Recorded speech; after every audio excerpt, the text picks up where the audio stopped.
Hello, everyone, and welcome. My name is Meena Daik, and I'm the Executive Vice President, Market Intelligence at Open Minds. I will be your webinar moderator today. We hope things are getting at least a little bit better for you out there on the front lines. But we at Open Minds are here as you continue to navigate the crisis and prepare for the disruption that is surely going to follow. And as part of our executive blueprint for crisis management, we have been bringing you these web briefings. And today we are very excited to have Ray Wolfe speak to us on how to improve your cash management program, the 5 steps to manage cash more aggressively. Just a little bit about my colleague, Ray Wolfe, an Open Minds senior associate. He brings more than 40 years of experience in the health and human services sector to the Open Minds team.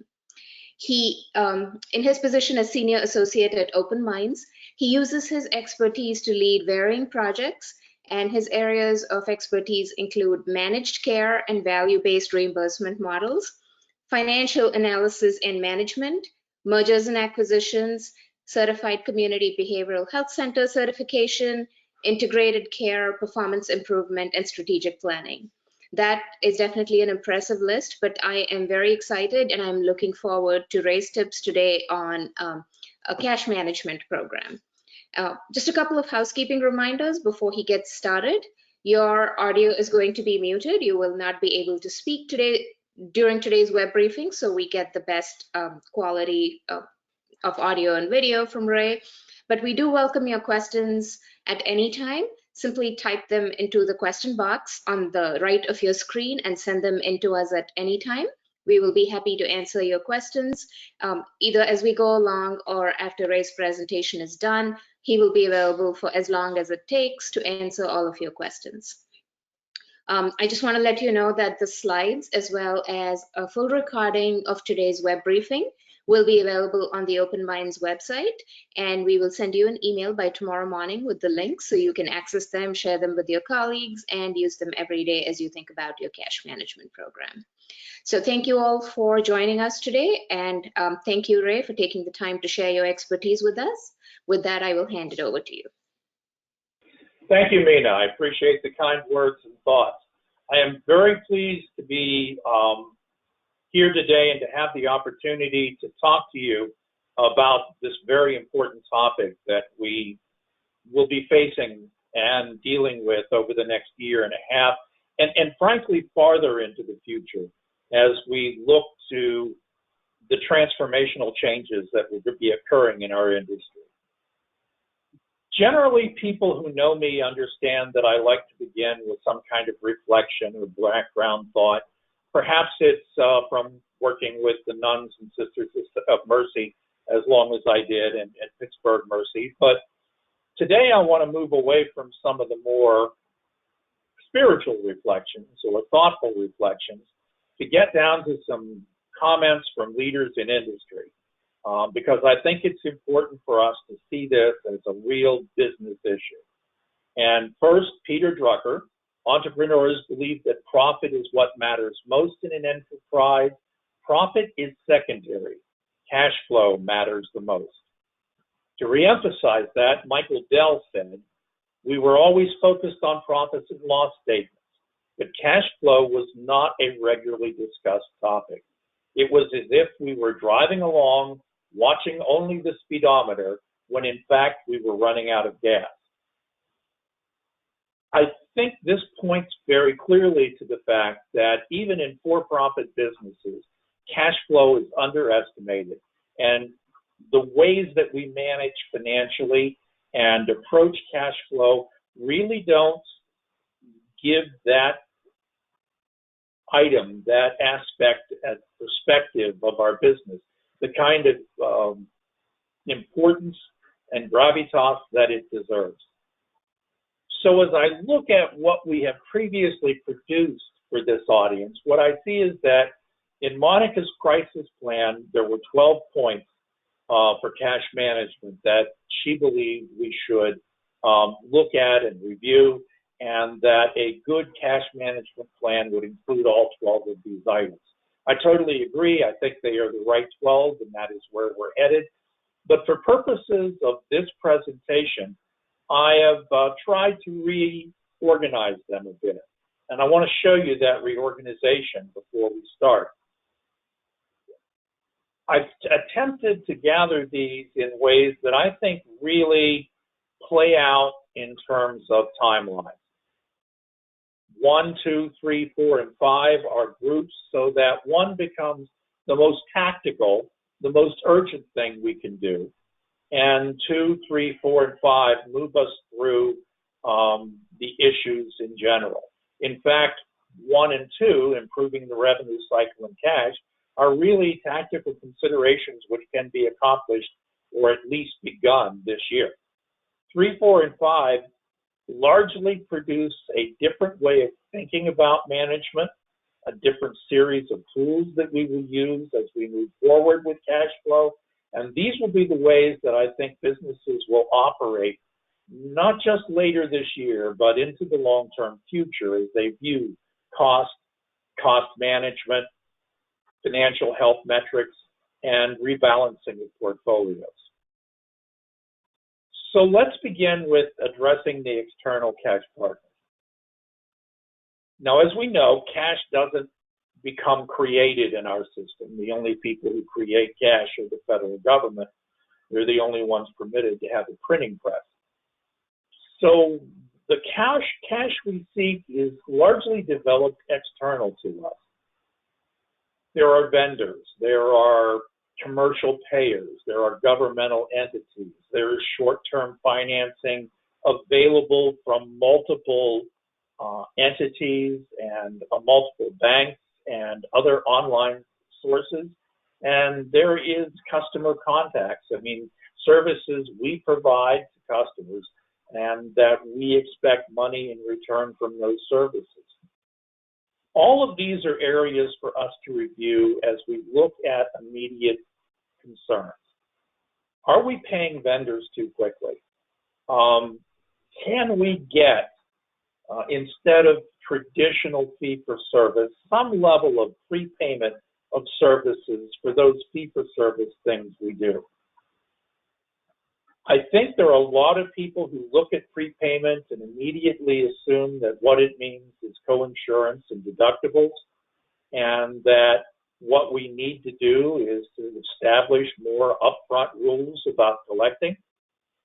That's partly true.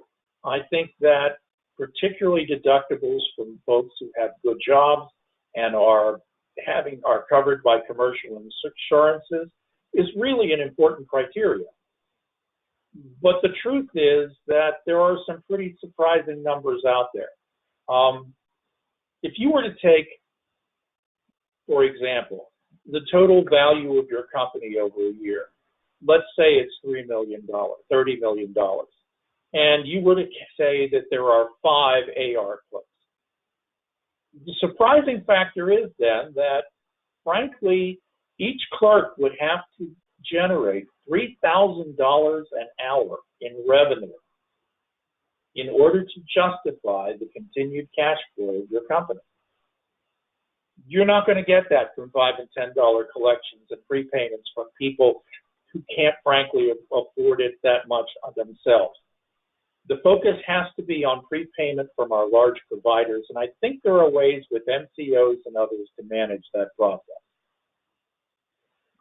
There is going to be that trip to the bank where we talk about the line of credit and other forms of short-term financing. And there are going to be issues with customers that we can deal with, maybe secondarily. But all of them have certain features in common. We have to present ourselves truly in a business format as we do this. External business preparation requires a good pitch and a good preparation.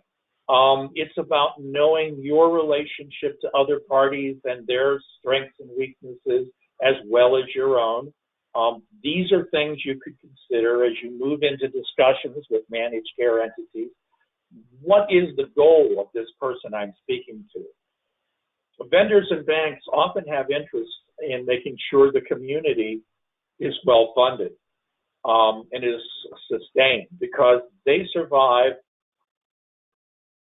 on business from the entirety of the community, and the revenues that you generate in terms of your business are important for them. So you can see them as a partner, and they will try to find ways to sustain you. Your relationship with them is such that you shouldn't feel uncomfortable in talking to them about short-term loans and structures. Relationships with managed care entities and with governmental entities, while there's a definite difference in power between them, I think at least with the managed care entity, you can begin to find ways that you can work together. You should, in these conversations, be emphasizing to these people your strengths and weaknesses over time.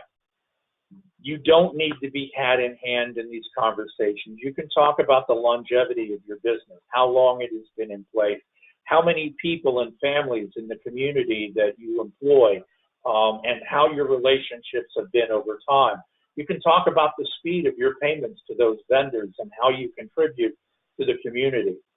You can talk to managed care entities, commercial insurers, and to large businesses in your area that may be self-insured and have control of their own cash about the importance of your relationship to them and how your strength over time has contributed and therefore will contribute in the future to what you're doing. You need to be able to talk a little jargon. You need to know your financial strengths and weaknesses. You need to be able to talk to them about what financially is called liquidity. Your finance director can prepare these numbers for you, but it's good to see a graph, and I'll show one a little later, of current ratio. What is the cash reserve that you're presently dealing with and how that's changed over time?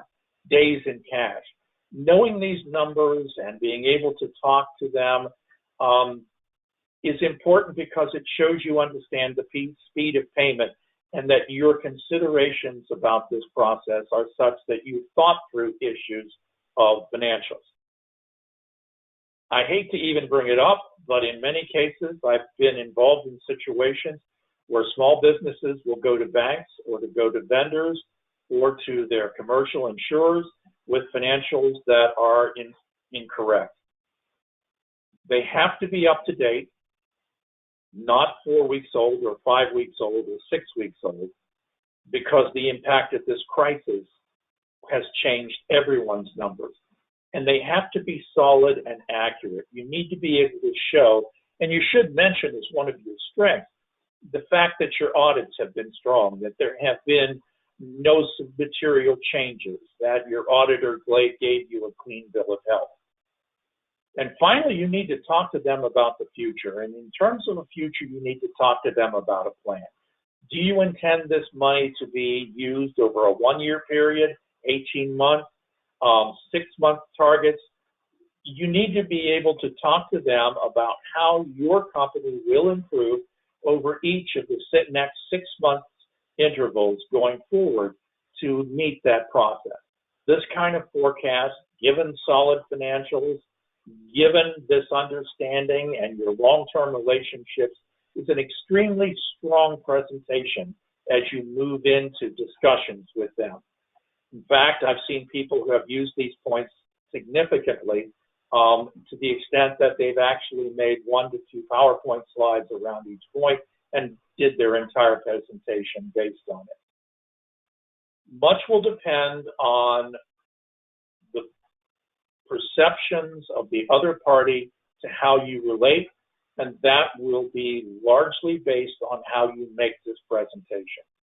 So even if you've been to the bank and had conversations before, a second conversation, adding in some of these features, could impress them, could reinforce the fact that they've done the right thing with you to this point, and could actually loosen them up in the future for small additional requests over time. Specifically, be able to understand 3 points in terms of working with the bank on cash flow management. 1, what are those liquidity indicators and how they work, just as I've mentioned.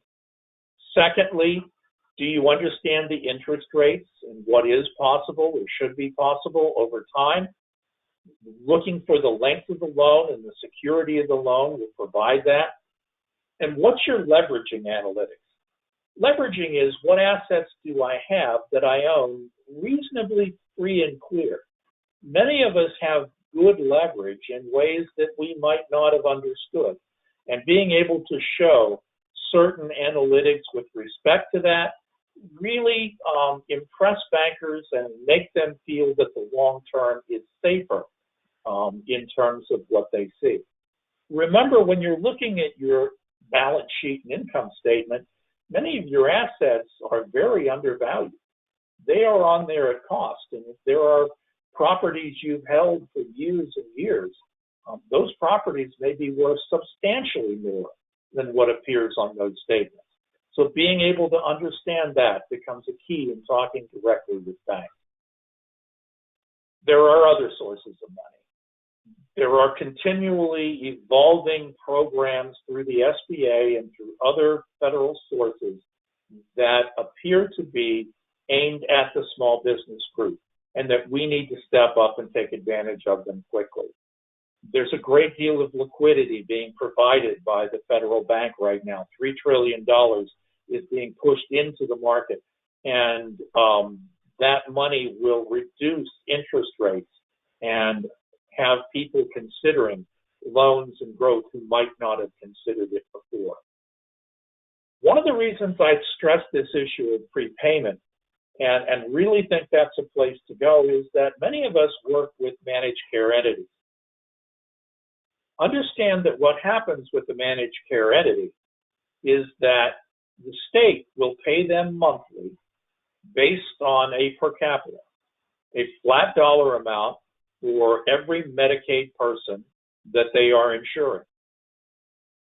So their income is based on the number of people on the Medicaid roll, and that's growing. Their expenses are based on the number of fee-for-service expenses that we generate, and that is shrinking. Many of these managed care entities are therefore in far better position than you might think to be able to talk about some continuation of payment, some prepayment, some ability to give us a flat amount per month with a reconciliation 6, 8, 10 months down the road when we have time to organize and maybe mortgage or manage through that debt more correctly. It really exists in those situations pretty aggressively, and in the situations with entities where there's one big company in your region, and that company is so big that it self-funds its own insurance, and it has a reason to see that region produce well. So it may be interested in doing much the same kind of effort. They may, in fact, in order to maintain your solvency, be willing to provide grants per month for a small period of time to help you through the cash flow crisis. So please don't think that prepayment is a difficult thing to do if you're well organized and know your elements and understand the way that many others are being paid is probably beneficial to us in making that argument now. LOCs are lines of credit, and there are a lot of people who can provide supportive funding after you get the bank line of credit, community organizations, foundations, and don't be afraid to talk to hospital systems. There is a linkage here that you may not fully appreciate, particularly for behavioral health providers.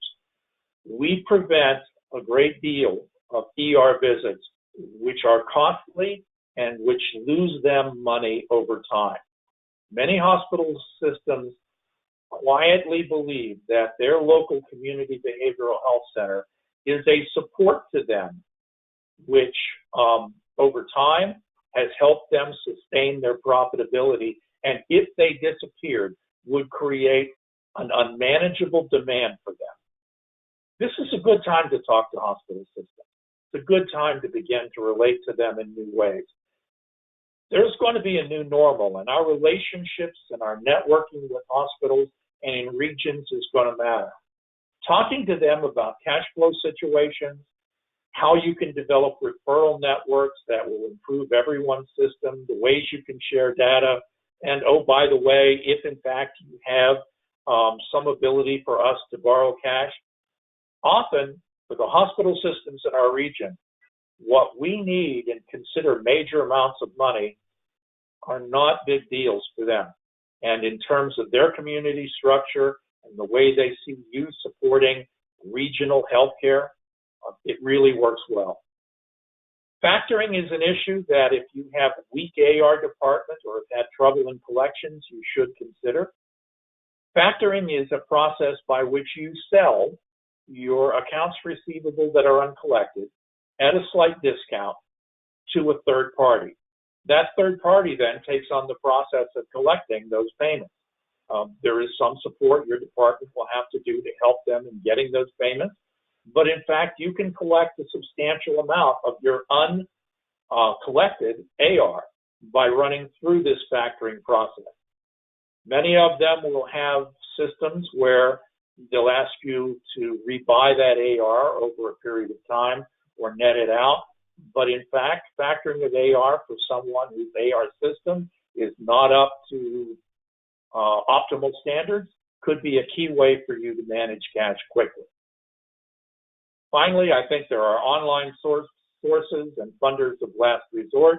You can find them. Google will tell you who they are. I won't. Please look at the interest rates when you deal with those folks, because you'll find that in some cases, particularly since this pandemic has started, those interest rates look an awful lot like a credit card. And that's probably not sustainable over the long haul. Again, finally, the customers you serve will matter and will matter in this process. But I think as you see that move ahead, you can work those relationships, be they school systems, be they other entities, for some level of prepayment or pre-funding. Improving the revenue cycle is, I think, the second quickest thing you can do other than managing all of those external contracts. Improving this cycle is simply about managing cash aggressively and getting speed and accuracy of billings to a level that's optimal. Now, when you look at the AR system and you look at it as a manager, you see it has 5 key components. There's that initial data gathering at the front desk or at the time of admission. That data ought to be pre-verified before service delivery so we know that it's accurate and correct, and we're not going to run into problems afterwards that will clog up our collection system. Service delivery, we all know the importance of the speed of the notes and moving things through that process as quickly as we can. An initial screening of the bills to make sure that everything leaving our AR system is in fact correct to the extent it could be. Some folks have done great jobs at looking at their error rates, figuring out what they could have done differently, and building those items into a pre-screen in an automated way that tells them the bills they need worked on before they're rejected. And finally, processing and collections. This is where the majority of the work and payment should be focused, because this is where the human effort will make a difference. All of that looks really cool. All of that looks really automated. All of that's fine, except it's far more complex than that and far less automated. You're talking about multiple locations, all of which do things differently. You're talking about people who report to different leaders. There's an AR group and a finance group. There are service delivery folks who report through clinical leadership. There are front desk folks who may have their own administrative process. They are in different locations with different leaders. Each of them have developed different processes and procedures. None of them really understand or feel like they have a single goal in mind. And for that reason, a single grouping of teams brought together to deal with this crisis is essential. A quality improvement, continuous quality improvement process that includes all these people and makes them feel a common goal and moves them towards reviews of their processes that increase accuracy and increase automation is critical. One of the key things you can do and maintain in place literally forever is a continuous quality improvement process on your revenue cycle. 3 goals: improve the accuracy of the bill going out the door, improve the speed from the date of service to the date of cash payment, and be able to set clear reminders throughout when items have fallen off that process. Now, we're helped in all of this by the fact that HIPAA was applied. Kind of contradictory thinking, you might say, because HIPAA is about privacy, and what we're talking about is electronic communication. What's less private than data flowing between insurers and our centers? But in fact, HIPAA created 5 major exclusions if in fact you use the correct formats. By doing so, they literally automated every process in the AR system. You can get eligibility verified for a vast grouping of people simply by running a batch process at night and creating a file that meets 270 or 271 criteria. 270 criteria is for a provider mailing it. 271 sends the information back.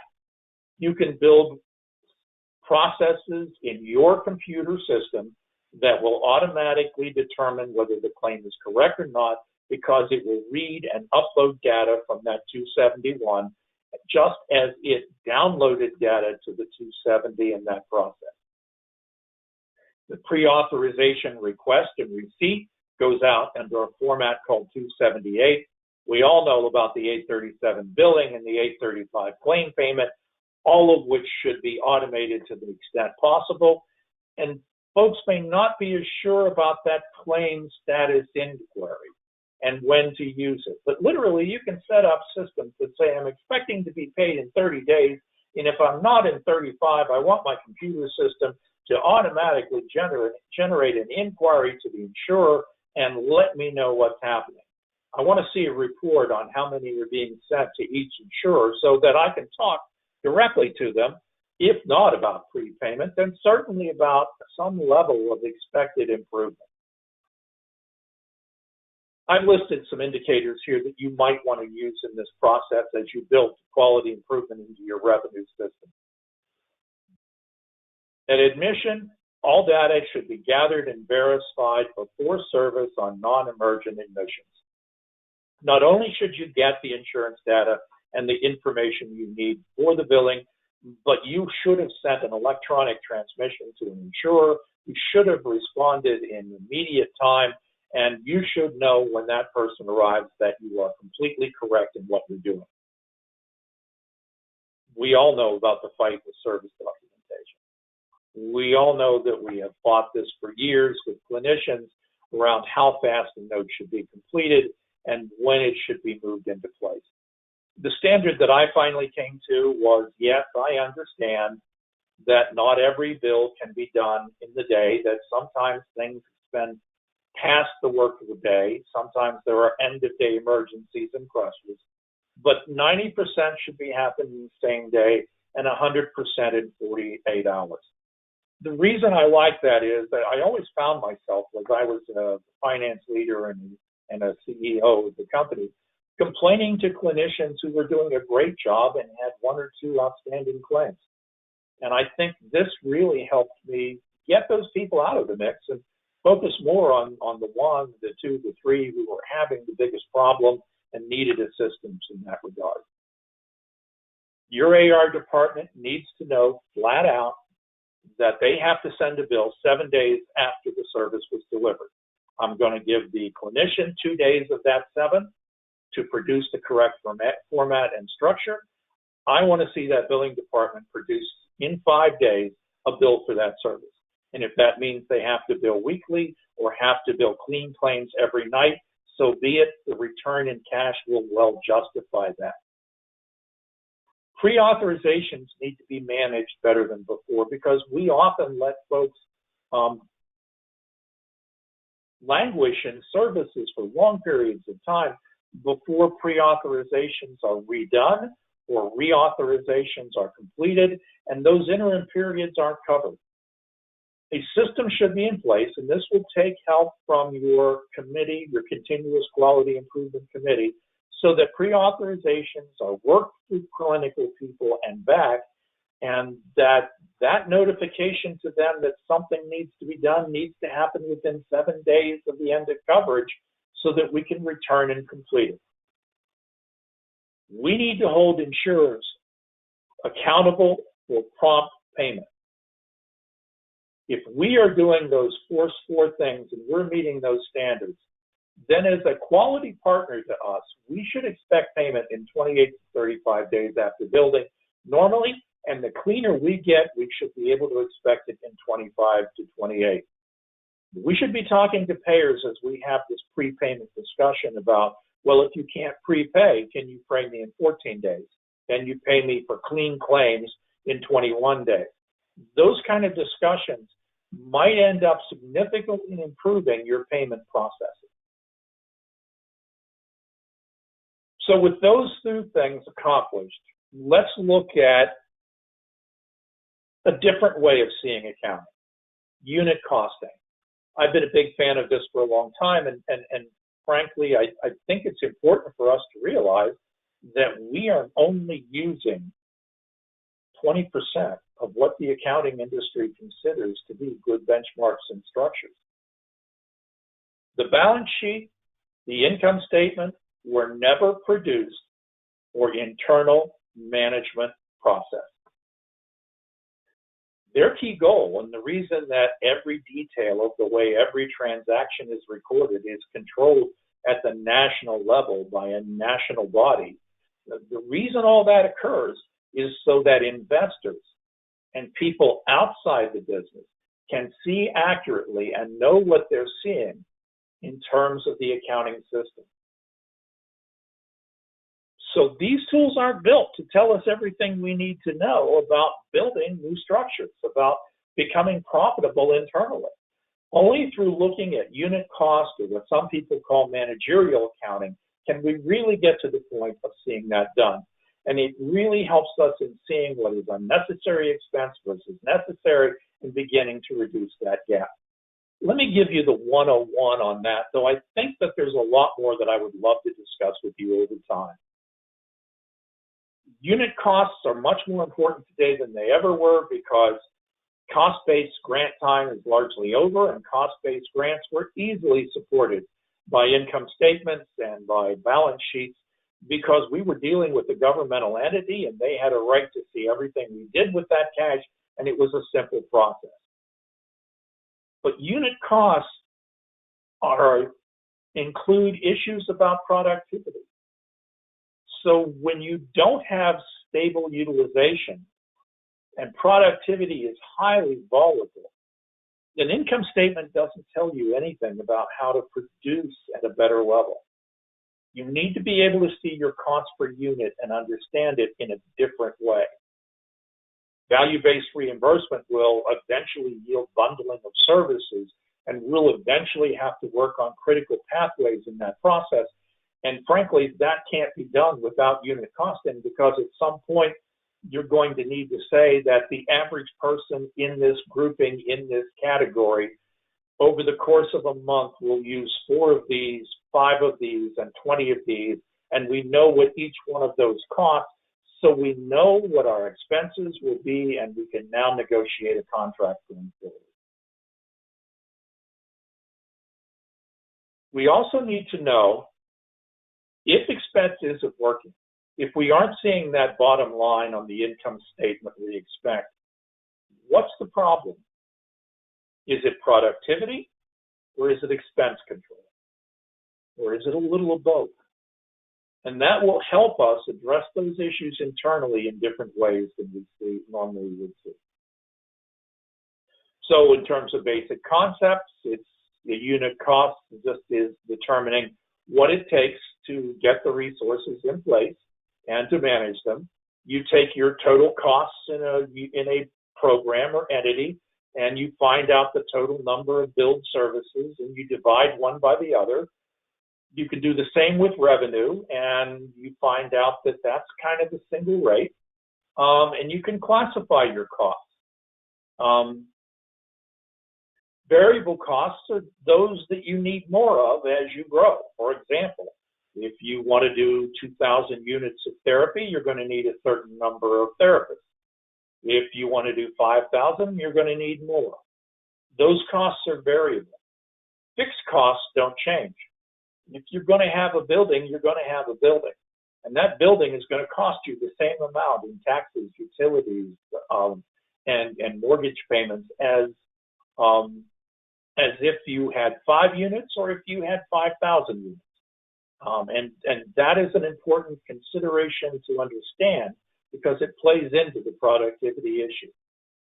Productivity is as much a key to losses as expense management is.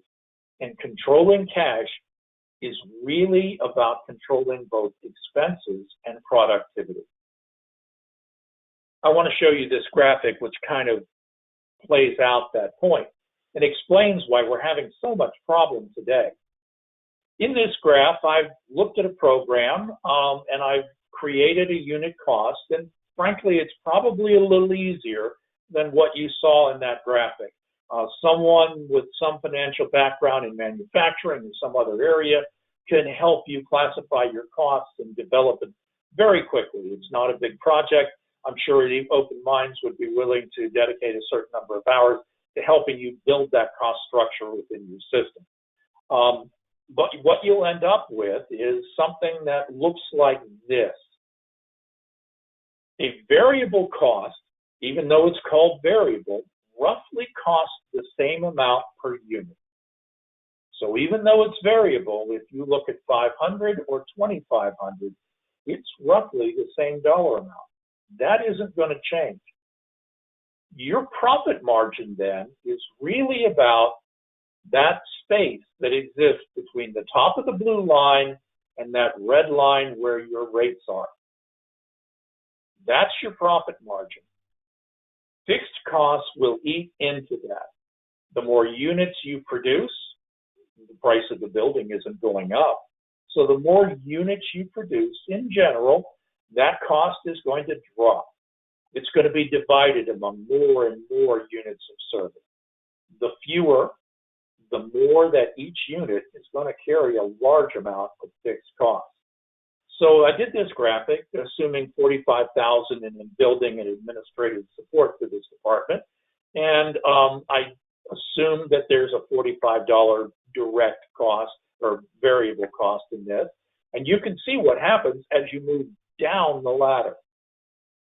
Productivity yields profit, and a loss of productivity or loss in attendance, which is what we've suffered, creates these problems which you can clearly see are not related to the expense control, but are related to the fact that no productivity exists. Units simply aren't being created large enough. A banker or a lender would understand this process and be able to see that a return to productivity for someone who is doing a good job at managing their variable costs is an investment well worth making. So when you manage your costs, you now have a priority for how you will cut them. Number one, you manage productivity. You do everything you can to increase virtual meetings, to find new ways of bringing in people into service, to outreach in every way you can, because productivity is the number one key. It hurts nobody, and that's what you should be looking at as your first step in the cost-cutting process. The second is fixed cost. Can you, in fact, reduce that fixed cost margin in a way that makes some of this process less difficult to manage, less difficult to include?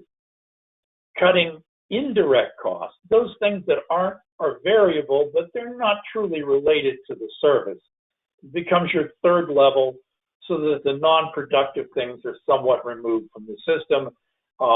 And finally, and only finally, those direct care workers who are creating the cost would be in terms of this process. So as you look at that, you want to see how that might flow in terms of process, expanding hours of service, providing transportation and telehealth are ways that you can look at for managing productivity. Facility redesign and elimination, I think, is a resource we have available right now that is there because one, productivity is down, and two, virtual service is increasing.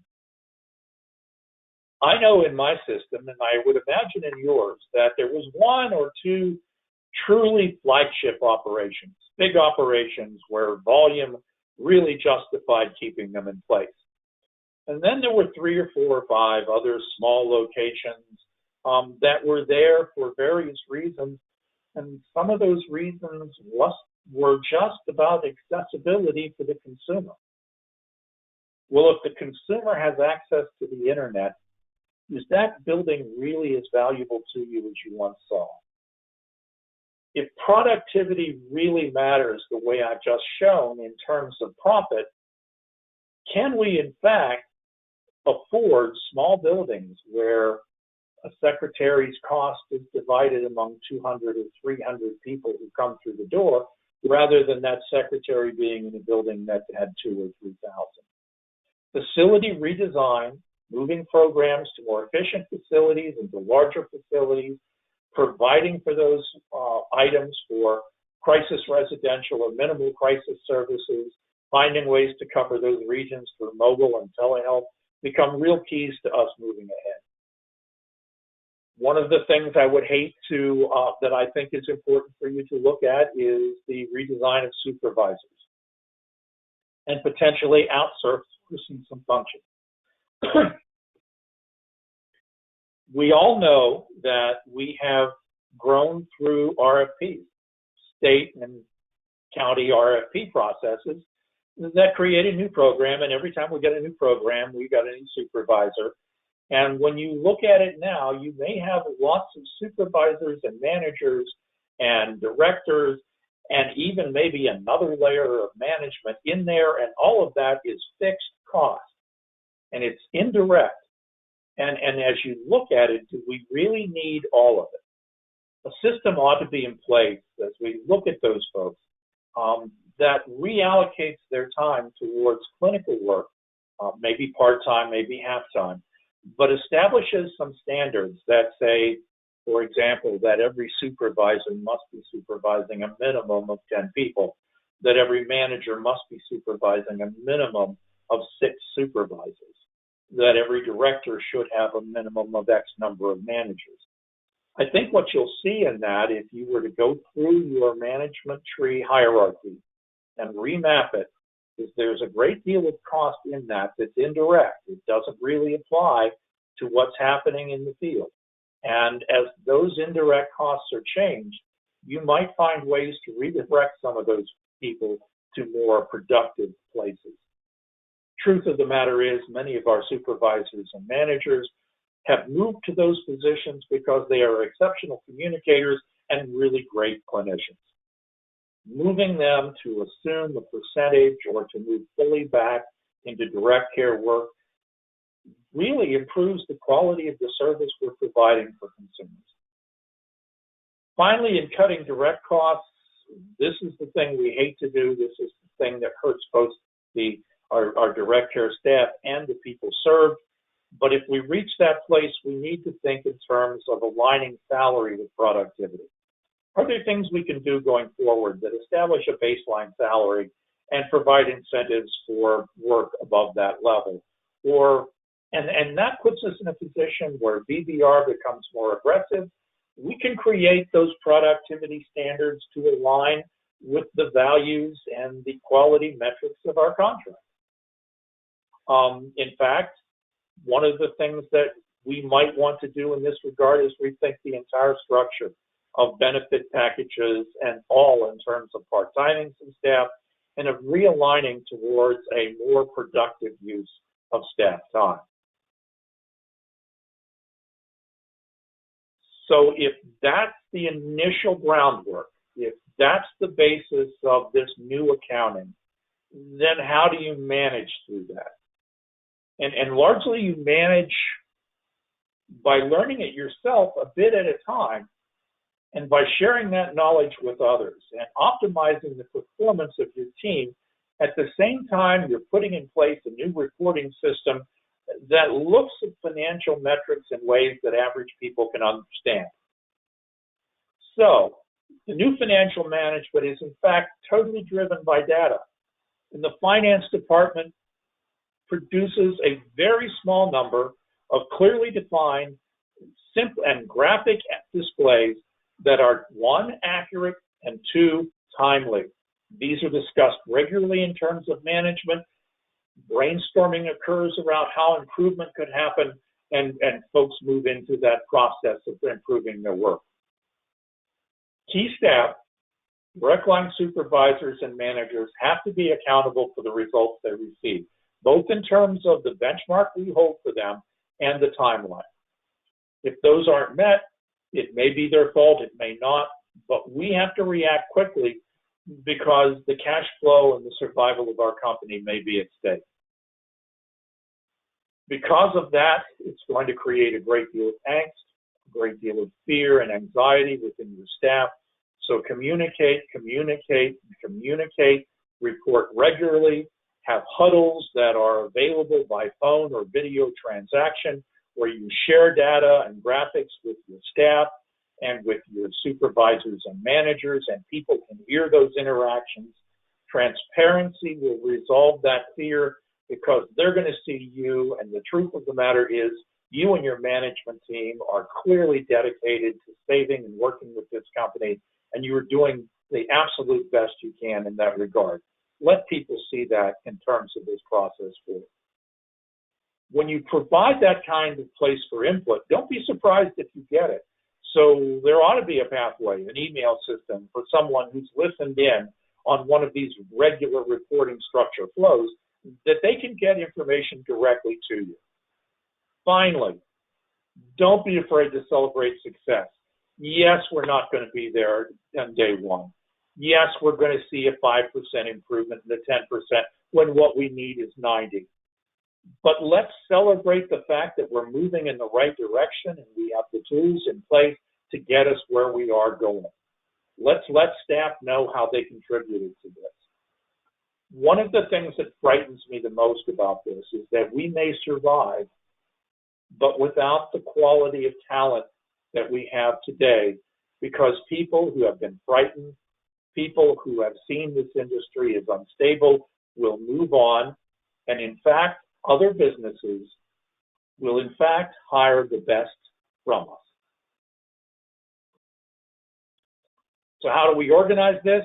One, I've talked about that revenue quality team. They ought to be talking about an indicator I call days in AR and cash collection ratios. They ought to be managing speed, accuracy, automation, and follow through, and building your revenue cycle from beginning to end. Your job as CEOs or C-suite people ought to be to manage external parties. Deal regularly with the banks. Give them frequent updates. Talk to your commercial insurers. Have regular meetings with them. Explain to your vendors, your pension plans, your health insurers, how you are managing payments and what you're doing. Have available to you your profitability graphics, your days of cash on hand, and your key ratios. Manage productivity at the director level by having those people do outreach and marketing to keep productivity and to manage staff numbers for fixed expenses. Your director level of staff should actually be looking at the productivity of staff and deciding when you need more or when you need folks to be called back. Manage productivity to new admissions per month and show those rates so that we can begin to get a feel about how the business is growing or returning to process. Managers are key to manage expenses. They ought to know the expenses. And frankly, these are designed so that the finance director, who I once was, isn't overwhelmed with teaching everybody everything at once.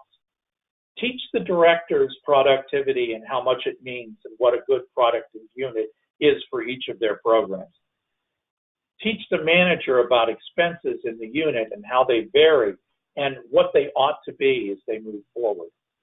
Supervisors, their job is to make sure the experience of care is great and no one has a reason to leave, and therefore expenses will be lower over time because productivity will grow. The supervisors are key to this, and they ought to be looking at quality of care and experience of care. And frankly, if we buy the idea that managed care is about, that managing cash flow is about partially productivity, then the best thing a supervisor could do to make sure an incident report is taken care of every day and that people are happy with the services they receive. Reorganizing your team to handle these functions aligns them with the best cash-based management structure available. I want to quickly show you some graphics. These are part of a financial tool we've created here at Open Minds to help an organization look at the 7 key indicators of financial success and where they stand. This is a liquidity ratio. How much cash do I have to pay the bills currently? Current ratio is a standard feature that is done across all industries. It ought to be around 2.0. And you can see for this company, it's falling. It's dropped from 1.8 to 1.5 and it's held kind of stationary there. What I see in this is that there is not the kind of reserve we need to do much extra, and that we ought to be focusing on that revenue cycle and productivity, because cash and AR, which will soon be cash, should be higher than what it is in this ratio. This is our profit margin. It's interesting to see our profit margin over time. It's interesting to see our profit margin when based against a budget graph. Positives for this industry are 1.5% or 2%. I think you're going to need to expand on that to the 2.5% level as you look forward, because we are going to need more cash coming from revenue than not, and budgets will have to be balanced a little tighter. Cash days and conversion is always an interesting one and a surprising one to people. And that orange line tells me that it takes 85 days from the date of service for a bill to be paid. And that number is truthfully readily available from everyone's income statements and balance sheets right now.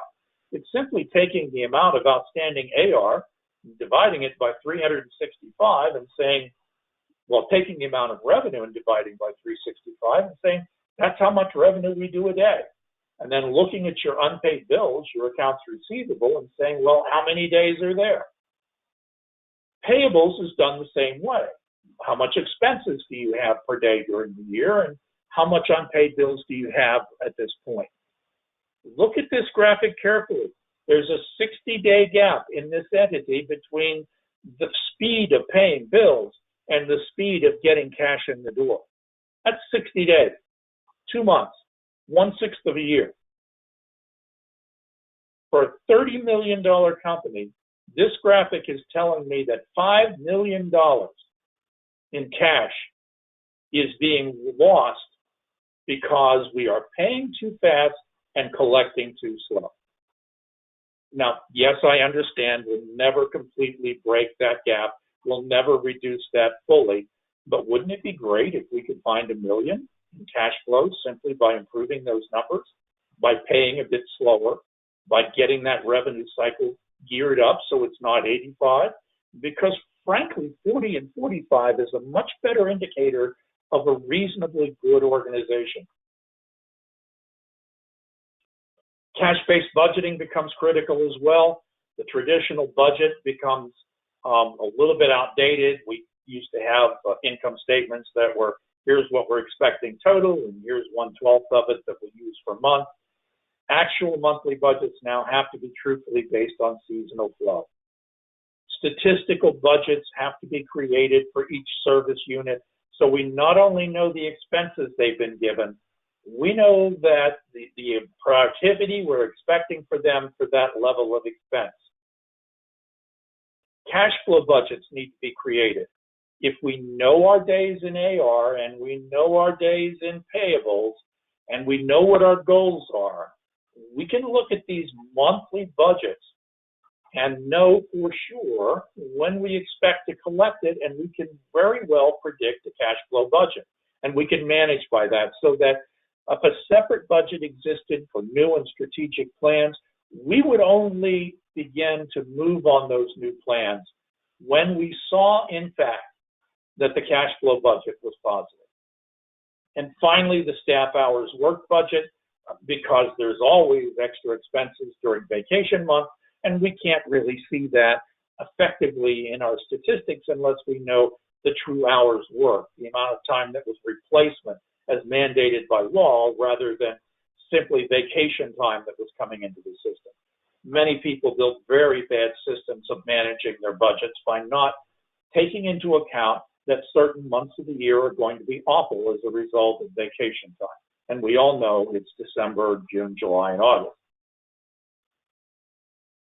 I want to spend the last few minutes talking about portfolio analysis because I think there's a way to look at it that makes more sense, and it becomes very critical for what we do. In the old days, we just had the services we were told to have or that we'd grown to have. In the new world, the existence of each service is dependent on it being a quality service. Here's how I would define it. This is a graphic that I created for the productivity, for the financial assessment package that we're doing for providers. And in this graphic, you can see those organizations that are, those programs that are profitable. They fall to the higher portion of the graph. Those programs that are growing, they fall farther to the side of the graph, away from the beginning point. There's a third variable in this, and that's the size of the program. So in this graphic, you have two programs in that top half, far half of the graphic that are, in fact, growers. They are growing and profitable, and everything should be done to reinforce and give them the resources they need. You have one that's very close to profitability, but isn't, but it's growing, and we know productivity will yield profit over time. So that's a program we might want to conservatively invest in and see it moving. We have to ask questions about those that are profitable but are dropping in size. Is there something we're missing there? Is there a leading indicator about the preferences of insurers or the way clinical work is done or the way marketing is occurring that is causing us those kind of problems? And we need to review that. But let's look at that bottom square. And look here that the bottom square contains not only one program but one of very large size. Because this graphic contains three variables: profit, growth, and the size of the program. What this is saying is those profitable programs, that three that are high, are having to contribute to support that residential entity that lies below the line. Is that sustainable going forward? If we, in fact, are looking for cost-cutting efforts and we're looking for ways to cut fixed costs and to move down that graphic, the place to begin is this program, which is very large and is also shrinking in size, showing not any kind of market improvement and not profitable in its own right. What kind of resources would be released if this were half that size? So you have to ask some hard questions, and you may get down to the place of deciding that that program can't exist. You have to ask, is it profitable? Is it growing? Is it big? And deal with those kinds of factors about whether it provides a positive contribution or a negative drag. Yes, there are other things like, will it contribute to a BBR future? I mean, because it reduces ER visits and hospital admissions. Does it attract new business and is a lost leader because of its referral system? And we're getting people into that program that are being referred out to other profitable programs. Finally, then, how do we deal with it? Do we cut costs? Do we increase productivity? Reduce the indirect expenses? Is there any way to save this? Is there a charity out there that will manage this process? And then we reach the hard decision. And we may reach that hard decision for our agency as well.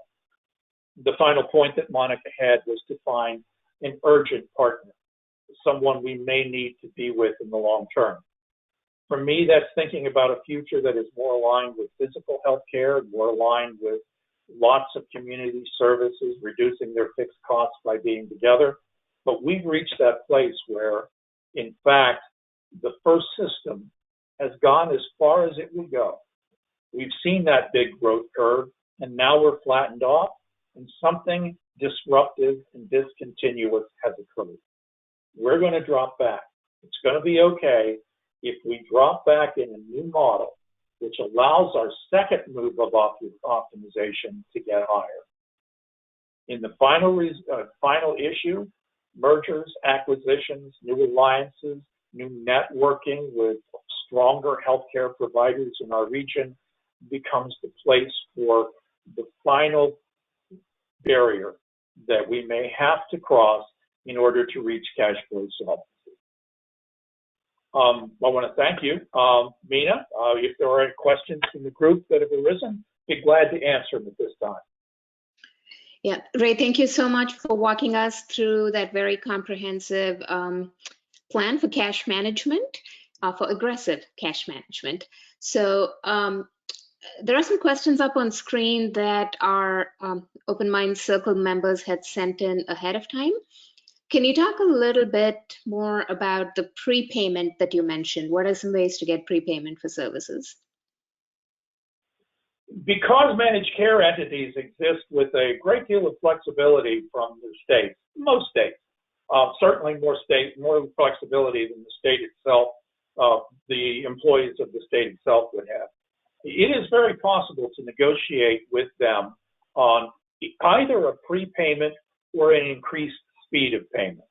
And it actually is more available than you think if you approach them correctly and can show them that they are not simply just investing in an entity that's going down the tubes. Provide those metrics to them. Show them your strength in the community. Show them that you have a plan to move forward, and we only need for them for a period of time to move through it. There's a place here where you have to build an effective financial package to show them. But truthfully, insurers and particularly managed care organizations may well be in a position where they have the cash reserves to pay, and they will be very interested in their favorite partners. They're going to be wanting to talk to you about quality and value-based reimbursement and how you fit. So do not run from this thinking it's unrealistic. Prepayment is in fact a possibility. It requires simply the correct financial package delivered in a confident and professional way. Great. So don't be afraid to ask, I guess is the message. Thank you for that. Ray, so a number of organizations have had to furlough staff and make other cuts in this time of crisis. What do you estimate for how will we know if financially we are ready to bring back the furloughed staff? And this is something like our core governors are going through with how fast do I reopen the economy. There are lots of metrics and processes, but from purely a financial point of view, and I think frankly the CFOs really need to be key to these decisions as we move ahead, I'd start with that portfolio analysis. I'd look at those programs that really have shown in the past to have heavy growth. I would assume they will grow the fastest coming out of this. Those that are profitable and have fairly heavy growth, I would begin to return staff to those programs quickly. The profitable programs, even if they aren't growing, watch productivity a little closer, watch the number of new admissions, the hours produced per week or the units produced per week, and make a decision from them that will be a little more conservative, but not much. Frankly, with respect to programs that are large, not growing, and not profitable, I'm wondering whether there is a place for those furloughed persons to return or not.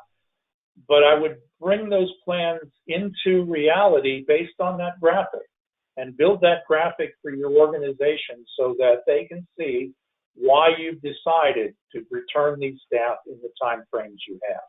I don't think it is smart to do 100% of anything. The Buddha tells us the truth lies in the middle, and it won't be 100% furlough or 100% callback. It'll be bring people in as programs and departments can prove by productivity that they need it. The expenses on PP&E, they're going to change our variable cost. That means that gap where we could see profit is smaller. That means smaller buildings, smaller units, fixed cost areas that are high, we're not going to be able to afford going forward. PP&E and the additions of those costs either have to be understood by our payers as changes, permanent changes in variable costs that require changes to rate, or we're going to have to look at providing services only in virtual, mobile, or high volume locations. Great. So can you address the next question that you see up on screen, Ray, about reserves and what you recommend? Is there a recommended percentage of reserves for specialty health and human service provider organizations? Sure. The current ratio that I showed in one of the graphics of being less than 2 is a great way to look at your reserves. Organizations that are strong have a number on that graphic that is higher than 2. I think in this day and age, a lot of people are going to be in that 1.4, 1.5 range, and I think that means that you're safe, but do not have a big margin of cushion of error. If you're below that 1.5, well, there was a time when I would say that an organization well run with a good plan going forward could get by at 1 or 1.2, but not during these times. They're simply too volatile. The extent to which your cash and short-term investments exceed that 1.5 level in current ratio is in truth your reserve. Thanks, Ray. And that brings us to our last question. Somebody has been asking about the value of zero-based budgeting. Can you comment on that? And what's your advice on when it should be done or how often? Step 2, I really think that zero-based budgeting, given the nature of the business we're in, is something we'll see very frequently 2 to 3 years from now. But you can't get into zero-based budgeting unless you have a great statistical budget that has history behind it that makes it meaningful, and that you have a cash flow budget that flows into it. And you need to understand how productivity affects profit in every unit so you know where to invest. So really, zero-based budgeting is a place I would go and strongly recommend we do go. But in fact, the budgeting methodologies that I suggested in this report are foundational to get there. So I would put them in place first before I'd move to the full zero-based place. If there's an organization out there that feels you're comfortable with the elements that were in that budgeting package, then it's time to say, this is the amount of money that we're going to spend in this department, and we're only going to provide you additional money as you will show additional productivity. That requires a lot of management effort, but that's what zero-based budgeting is about. And maybe you want to go to that over a 6-month period to review or a 3-month period to review, but don't go there at all if you don't have good statistics or good unit cost understanding about how you would flex over time in terms of profitability. Great. Ray, that brings us to the end of our questions. I guess I would ask you before we leave, if there was one thing and one thing only that I remembered as I left today's web briefing, what would you emphasize the most in terms of cash management? We can do this. There are tools out there and there are people out there that can help you with it. We can reach solvency. We can reach sustainability. We can be back in growth. I don't think long-term there is going to be anything except a growth in the services we provide. We're just going to have to get through this short term. Helping your staff and management teams understand that they have to learn new things and new ways of management, having them understand that that's key to moving there, being transparent with your high quality staff who have dedicated so much. Those soft things are, to me, just as important to success as implementing the correct, concrete, observable objective structures. Wonderful. Thank you so much, Ray, for that positive emphasis. And we look forward to hearing more from you as our web briefing series goes on. And thank you to all of our attendees for being with us today. I encourage you to go and sign up for future web briefings in our series. Next week, May 28th on Thursday at 1 o'clock Eastern, we will have another of our Open Minds colleagues, Richard Lewis, talking about crisis referrals as a way to build business. And further in the series, you will hear more from Ray as well, but all of the details are on our website at openminds.com, so I encourage you to go there and sign up. And once again, thank you, Ray. I hope everybody has a great rest of your day. Oh, Thanks, sorry, Ray, everyone. Please feel free to send any questions or concerns you have in. I'd be glad to elaborate on any point or try to create some methodology where I can help work you through these processes. Thanks, everyone, so much for listening and for everything you do. Thank you.